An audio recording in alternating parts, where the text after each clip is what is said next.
Wherever you go, whatever you do, throw a little at it. Omax, Vest and Briefs. கிரைய பத்திர ஆவணங்களின்படி 2006 March 27 Palani கோயில் நிலப்பரிமாற்றம் அதிகாரப்பூர்வமாக பதிவு.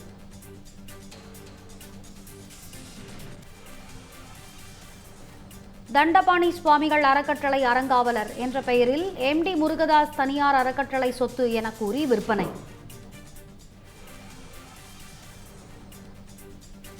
திருப்பூரைச் சேர்ந்த K வெள்ளைத்துறை, Palani TKN புதூரைச் சேர்ந்த T சேதுபதி ஆகியோர் கோயில் நிலத்தை வாங்கியுள்ளதாக தகவல். பழைய நீதிமன்ற உத்தரவை சுட்டிக்காட்டி பழனி கோயில் நிலம் பத்திரப்பதிவு மேற்கொள்ளப்பட்டிருப்பது அம்பலம்.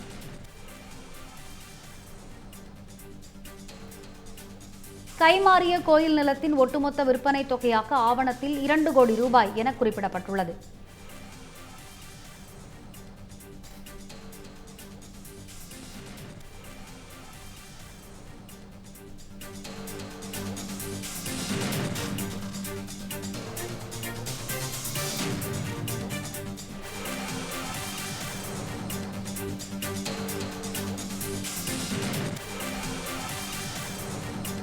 பழனி கோவில் நில மோசடியில் புதிய திருப்பம் ஏற்பட்டிருக்கிறது. அண்மை செய்தியை, முக்கிய செய்தியை பார்க்கின்றோம்.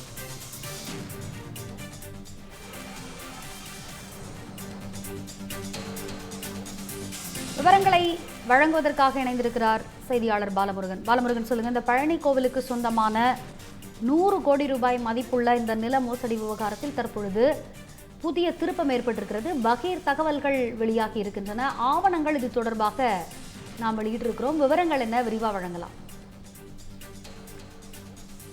திண்டுக்கல் மாவட்டம் பழனி அருள்மிகு தண்டாயுதபாணி சுவாமி கோவிலுக்கு சொந்தமானதாக கூறப்படும் சுமார் 100 கோடி ரூபாய் மதிப்பிலான நில முறைகேடாக பத்திரப்பதிவு செய்யப்பட்டதாக எழுந்துள்ள பரபரப்பான விவகாரத்தில் விசாரணைக்கு முக்கிய திருப்பமாக கருதப்படும் அசல் கிரை பத்திரம் ஆவணங்கள் தற்போது முழுமையாக கிடைத்துள்ளன. இந்த ஆவணங்களில் இடம்பெற்றுள்ள தகவல்கள் CBCID போலீசாரின் அடுத்த கட்ட விசாரணைக்கு முக்கிய ஆதாரங்களாக அமையும் என எதிர்பார்க்கப்படுகிறது. இந்த நில மோசடி தொடர்பாக ஏற்கனவே CBCID போலீசார் பழனி சார் பதிவாளர் அலுவலகம், ஒட்டஞ்சத்திரம் உள்ளிட்ட பல்வேறு இடங்களில் சோதனை நடத்தி ஆவணங்களை கைப்பற்றி விசாரணை மேற்கொண்டு வருகின்றனர். இதற்கிடையே தற்போது கிடைத்துள்ள அசல் கிரைய பத்திரத்தில் இடம்பெற்றுள்ள தகவல்கள் இந்த வழக்கின் முக்கிய அம்சங்களை வெளிச்சத்துக்கு கொண்டு வந்துள்ளன. ஆவணங்களின் படி 2026 மார்ச் 27 இந்த நில பரிமாற்றம் அதிகாரப்பூர்வமாக பதிவு செய்யப்பட்டுள்ளது.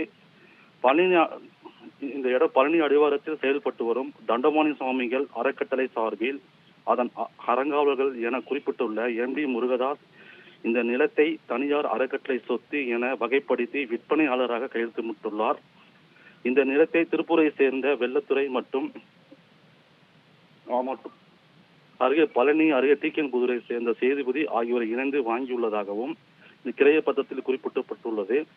மேலும் இந்த சொத்து பதிவு மேற்கொள்ளப்பட்டதற்கு அடிப்படையாக பழனி சார்பு நீதிமன்றத்தில் நிலுவையில் இருந்த வழக்கில் தள்ளுபடி செய்யப்பட்டதாக கூறப்படும் பழைய நீதிமன்ற உத்தரவு சுட்டிக்காட்டப்பட்டுள்ளது.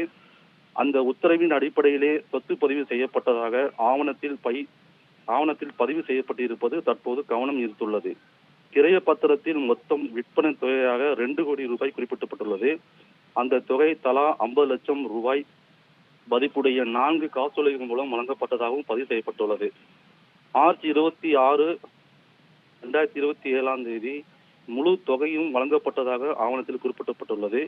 இந்த நிலையில் கோவிலுக்கு சொந்தமானதாக கூறப்படும் நிலம் எவ்வாறு தனியார் அறக்கட்டளை சொத்து என வகைப்படுத்தப்பட்டது, அதற்கு பயன்படுத்தப்பட்ட நீதிமன்ற உத்தரவு எந்த சூழலில் மேற்கொள்ள காட்டப்பட்டது, இந்த பத்திரப்பதிவின் போது அதிகாரிகள் பின்பற்றிய நடைமுறைகள் என்ன, இந்த பரிவர்த்தனையில் தொடர்புடையவர்கள் யார் என்பது உள்ளிட்ட பல்வேறு கோணங்களில் CBCID போலீசார் தீவிர விசாரணை மேற்கொண்டு வருகின்றனர்.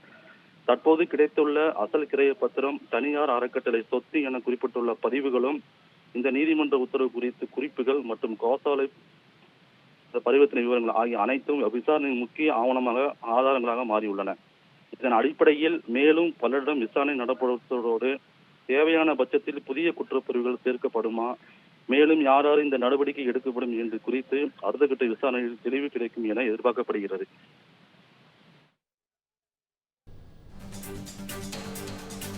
விவரங்களை வழங்கியமைக்கு நன்றி பாலமுருகன்.